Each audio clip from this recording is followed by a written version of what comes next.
Corporate दुनिया के आज के अंक में हम जानकारी दे रहे हैं भारत की अगरबत्ती और धार्मिक इंसेंस इंडस्ट्री की, जो परंपरा और कारोबार का अनोखा संगम है। 8,000 से 10,000 करोड़ रुपए सालाना के इस बाजार में हेम, साइकिल, पतंजलि और मंगलदीप जैसे ब्रांड आस्था, इनोवेशन और टेक्नोलॉजी के दम पर भारत ही नहीं दुनिया भर में अपनी खुशबू फैला रहे हैं। देश की सुबह अगरबत्ती की खुशबू से शुरू होती है और रात भी उसी खुशबू में ढल जाती है। मंदिरों की आरती हो, घर का छोटा सा पूजा का कोना या फिर ध्यान और योग का सत्र, अगरबत्ती और धूप भारतीय जीवन शैली का वो अदृश्य धागा है जो धर्म, संस्कृति और अब तेजी से बढ़ते कंज्यूमर मार्केट को एक साथ बांधता है। लेकिन जो उद्योग बाहर से बेहद पारंपरिक और साधारण नजर आता है, उसके भीतर आज 8,000 से 10,000 करोड़ रुपए का एक विशाल संगठित और असंगठित कारोबार सांस ले रहा है, जिसमें लाखों लोग रोजगार पाते हैं और सैकड़ों ब्रांड अपने अपने हिस्से की खुशबू बेचने की होड़ में लगे हैं। अगरबत्ती और धार्मिक इंसेंस प्रोडक्ट्स का इंडियन मार्केट दुनिया में सबसे बड़ा माना जाता है। इस इंडस्ट्री के अनुमानों के मुताबिक भारत अकेले ग्लोबल अगरबत्ती प्रोडक्शन का 60% से ज्यादा हिस्सा बनाता है और 150 से ज्यादा देशों में इसका निर्यात करता है। घरेलू खपत इस कारोबार की बैकबोन है। करीब 70% प्रोडक्शन देश के भीतर ही खप जाता है, जबकि शेष एक्सपोर्ट के जरिए south east Asia, middle east, Africa, Europe और अमेरिका तक पहुंचता है। 2023-24 में भारत का इंसेंस और अगरबत्ती एक्सपोर्ट 1,000 करोड़ रुपए आंका गया था, जो इस उद्योग के अंतर्राष्ट्रीय महत्व को दिखाता है। इस पूरे कारोबार की नींव अगरबत्ती बनाने की उस प्रक्रिया में छुपी है, जो देखने में सरल लेकिन तकनीकी रूप से बेहद संतुलन मांगने वाली होती है। एक पारंपरिक अगरबत्ती चार मुख्य चीजों से बनती है: बांस की पतली स्टिक, चारकोल या लकड़ी का पाउडर, बाइंडर और सुगंध।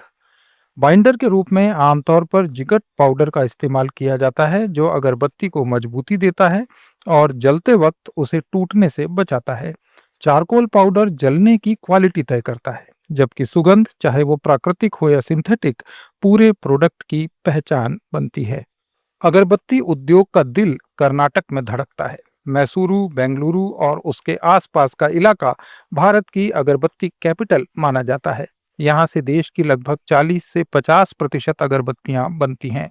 यहाँ आज भी हजारों घरों में महिलाएं हाथ से अगरबत्ती की रोल करती हैं।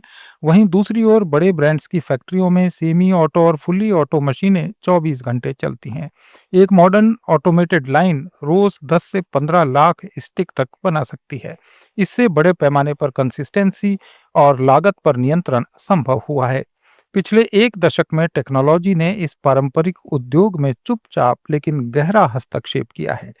जहां पहले खुशबू तैयार करना पूरी तरह अनुभव पर निर्भर करता था, वहीं अब बड़े निर्माता in house fragrance lab, gas chromatology और सेंसरी पैनल्स का इस्तेमाल कर रहे हैं। वैक्यूम इन्फ्यूजन और माइक्रो कोटिंग जैसी टेक्नोलॉजी से खुशबू को अगरबत्ती के भीतर तक भरा जाता है, ताकि जलने के दौरान सुगंध लंबे समय तक बनी रहे और धुआं भी कम निकले।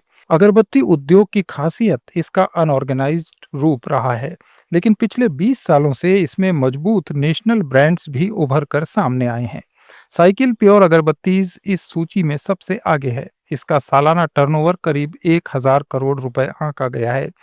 मैसूर डीप परफ्यूमरी हाउस के तहत आने वाला ये ब्रांड आज अगरबत्ती के साथ धूप, पूजन सामग्री और धार्मिक लाइफस्टाइल प्रोडक्ट्स में भी अपना एक्सटेंशन कर चुका है और रिसर्च पर आधारित खुशबू का विकास हर साल करोड़ों रुपए खर्च करवाता है।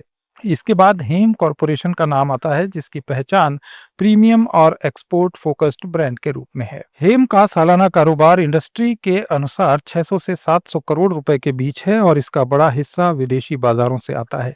कंपनी ने चारकोल फ्री और लो स्मोक इंसेंस पर विशेष रिसर्च की है, ताकि यूरोप और अमेरिका जैसे सख्त पर्यावरण मानकों वाले बाजारों में अपनी पकड़ मजबूत रख सके। इस इंडस्ट्री में पतंजलि आयुर्वेद का प्रवेश एक अलग तरह का मोड़ लेकर आया। योग, आयुर्वेद और स्वदेशी विचारधारा के सहारे पतंजलि ने अगरबत्ती और धूप को आयुर्वेदिक और हर्बल प्रोडक्ट के रूप में पोजीशन किया। इंडस्ट्री के अनुसार पतंजलि का अगरबत्ती और धूप सेगमेंट आज 250 से 300 करोड़ रुपए की सालाना बिक्री तक पहुंच चुका है।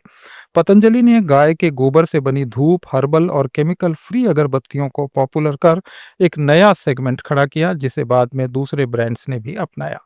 इसी तरह आईटीसी का मंगलदीप ब्रांड भी इस इंडस्ट्री में एक अहम नाम है, जो भरोसे और व्यापक वितरण नेटवर्क के दम पर आगे बढ़ा है। मंगलदीप की सालाना बिक्री 350 से 400 करोड़ रुपए के आसपास आंकी जाती है। इसी तरह जेड ब्लैक, बालाजी अगरबत्ती और मोक्ष जैसे ब्रांड्स भी 200 से 500 करोड़ रुपए के दायरे में कारोबार कर रहे हैं। मिड सेगमेंट में इनकी मजबूत पकड़ है। अगरबत्ती के निर्माण में इंग्रेडिएंट्स को लेकर बड़ा बदलाव देखने को मिल रहा है। सिंथेटिक सुगंधों की जगह अब नेचुरल जरूरी तेलों, रेजिन, जड़ी बूटियों और फूलों के अर्क का इस्तेमाल बढ़ रहा है। चंदन, लोबान, गुग्गुल, कपूर, नागरमोथा और लेवेंडर जैसे एलिमेंट्स प्रीमियम सेगमेंट में आम हो चुके हैं। कुछ कंपनियां आयुर्वेदिक संस्थानों और परफ्यूम टेक्नोलॉजी एक्सपर्ट्स के साथ मिलकर ऐसी फंक्शनल अगरबत्तियां बना रही हैं जो ध्यान, नींद और स्ट्रेस मैनेजमेंट जैसे फायदे का दावा करती हैं। इस विशाल बाजार में 5,000 से ज्यादा छोटे और मंझोले निर्माता भी सक्रिय हैं। इनमें से ज्यादातर का सालाना टर्नओवर 5 करोड़ रुपए से कम है। ये निर्माता स्थानीय फ्लेवर, पारंपरिक मसाला अगरबत्तियां और सस्ती कीमत के सहारे अपने इलाके में टिकी हुई हैं।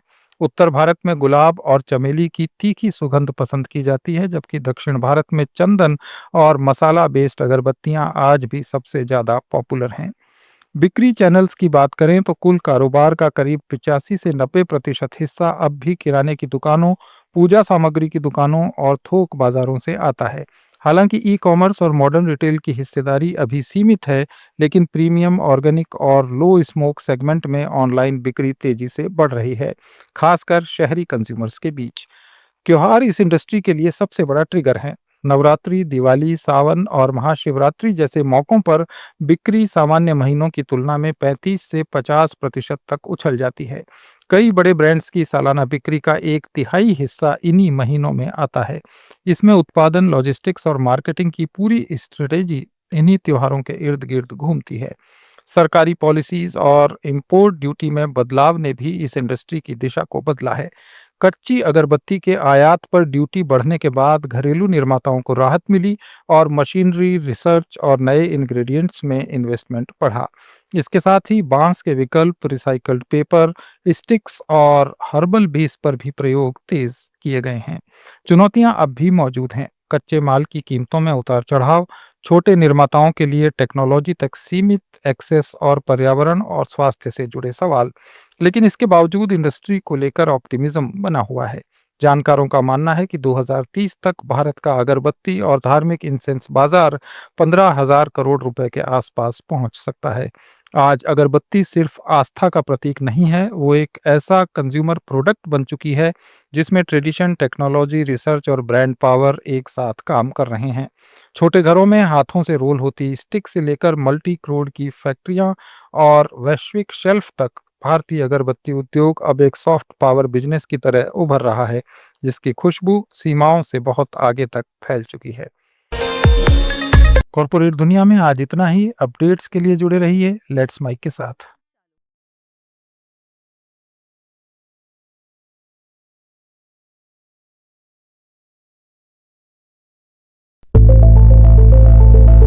It's time for news. It's time for more than radio. Presenting the first radio news app, Let's Mike. Let's Mike, a news-based app on your phone where you get to watch and listen news, talk shows, interviews, radio show podcasts. On Let's Mike, you get all relevant information of TV, print, radio, podcast, and digital. Let's Mike talks about every segment of life.